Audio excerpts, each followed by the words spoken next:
everyone, it's me, Yaffa. I'm back again with our next video in the series of Shalom Bayis and Taharas HaMishpacha. So before I begin with what we're going to speak about today, I just want to answer a question that came in from multiple women, which is why I want to address it.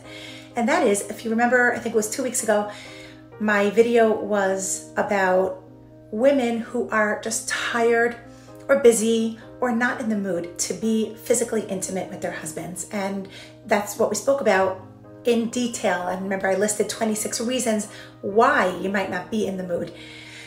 So a lot of questions came in actually with the reverse scenario, asking what to do if your husband is not in the mood. That's a really good question because it can feel very, very personal if your husband rejects you in the bedroom. You can start making assumptions that he lost interest in you, that he doesn't desire you, that he's not attracted to you. But that, my dear sisters, is not true. Your husband is absolutely attracted to you. There are many, many factors that might contribute to your husband experiencing a low libido or things that could affect his sex drive, including an undiagnosed medical condition, side effects from a specific medication, a hormonal imbalance, stress, depression. If he's a smoker, that can affect him. Low self-esteem, trauma, performance anxiety, either brought about by himself or brought about by expectations from his wife. There could be problems that you're experiencing in your marriage that maybe he's experiencing that he hasn't been able to express to you, and therefore they caused him to distance himself from you sexually. Or he could be experiencing erectile dysfunction that he's just embarrassed to discuss with you. There could be so many reasons why your husband might not be in the mood. But whatever the reason is, the most important thing and the most beneficial thing for your marriage is to learn how to communicate about it. It would be so helpful if you can sit with your husband and tell him how much you love him, how much you're attracted to him, what a wonderful person he is as a human being, as a husband. If you have children, then as a father, and as a whatever his profession is.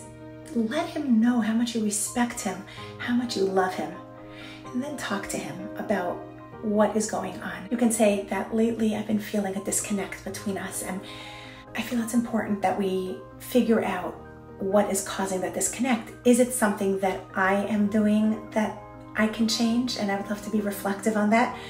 Or is there something that you're experiencing within, because I'd love to be here for you and help you through that.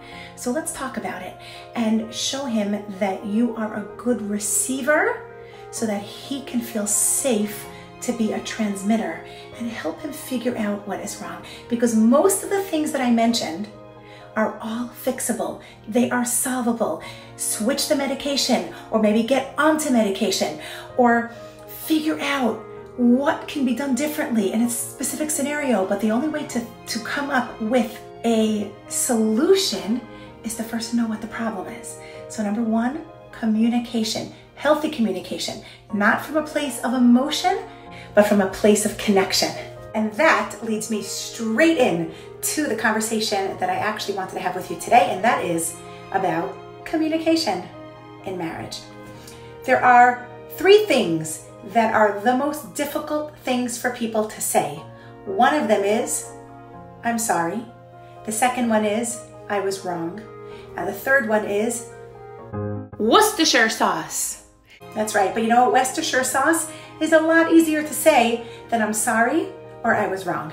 Now, the reason those things are so difficult to say is because they require a certain level of emotional connection and a certain level of vulnerability to admit things like that, because you're admitting your needs, you might be admitting your fears. It leads to so many more things that are so difficult to share with another person. Needs and expectations are 2 of the most critical things that have to be clearly understood in a relationship. So many times women tell me, well, he doesn't meet my expectations. I have certain expectations for him or for us or for how things are supposed to be, and he keeps coming up short. To which I respond to them, are those unmet expectations, or are they unexpressed expectations? You can have all the expectations in the world, but if he doesn't know what they are, if you haven't expressed them to him, if you haven't communicated them to him, how is he supposed to know? Which leads to the next classic comment. If my husband really loved me, he would know what I need without me having to tell him what I need. No matter how much he loves you, he could never know what you need if you don't tell him what you need. Nobody can. The same way you can't do that for him. We must express our expectations. We must express our needs. We must communicate. Now, the thing about communication is that we often think communication means sharing everything with our spouse, no matter what it is, blindly. Communication means talking. No. Sometimes communication means what not to say. That maybe this isn't the right thing to share with my spouse. Maybe it's not the right thing to share with him right now, or maybe it's not the right thing to share with him at all. These are the 4 things we need to have in mind when it comes to communication. Ready? What, why, when, and how. Let's start with what. What am I about to share with my husband? Is this something that is going to enhance my relationship with him? Or is it something that might retract from my relationship with him? Will this be helpful to the marriage, or will it be harmful to the marriage? That's the first question. What am I about to share? Now, if I decide that it's something helpful or something that will enhance my marriage, then the next question I need to ask myself is, why? Okay, what? I know what this is, but why do I want to share it with him? Is it because I need to put him in his place? Is it because I need to prove who's boss around here? Is it because I need for him to prove his love to me? Or is it because this is something that is going to benefit him or benefit our relationship? So that's why I want to share it with him.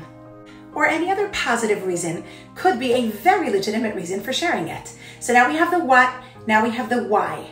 We're moving forward with the when. Okay, so now you know what you're going to share and you know why you're going to share it. And you chose to share this because you know it is going to be helpful to your marriage. It is going to enhance your relationship.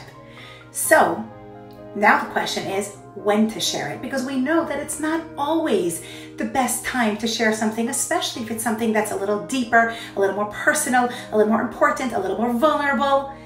It is not always the right moment. The minute he walks in the door after a long day of work is not the time to blurt it out, or the minute you walk in the door after a long day of work is not the moment to blurt it out, especially before you ate, before he ate, especially if you have little kids running around who need your attention. Over the phone is definitely not the right time or place to do it. A half hour before Shabbos is not the right moment either. So this requires self-control and patience. Wait for the right moment. So now we have the what, the why, and the when. Let's move forward to the how. How are we going to convey this message to our spouse? How are we going to share this thing that we have chosen to share with them? Because we all know that how we deliver something is really the key to communication. How we say something is so much more important than what we're saying. So how are we going to convey this message? And that is in a way that is going to build them and not destroy them. In a way that's going to help them and not hurt them. In a way that is going to show love and respect to them and not disdain or contempt for them. So those are the 4 steps to communication.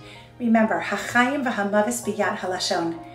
Life and death are in the hands of the tongue. That is how important our speech is. How are we sharing it? Why are we sharing it? What is our motive for sharing this, and how are we delivering the message? Because we have the power with our words alone to build someone up or to completely knock them down.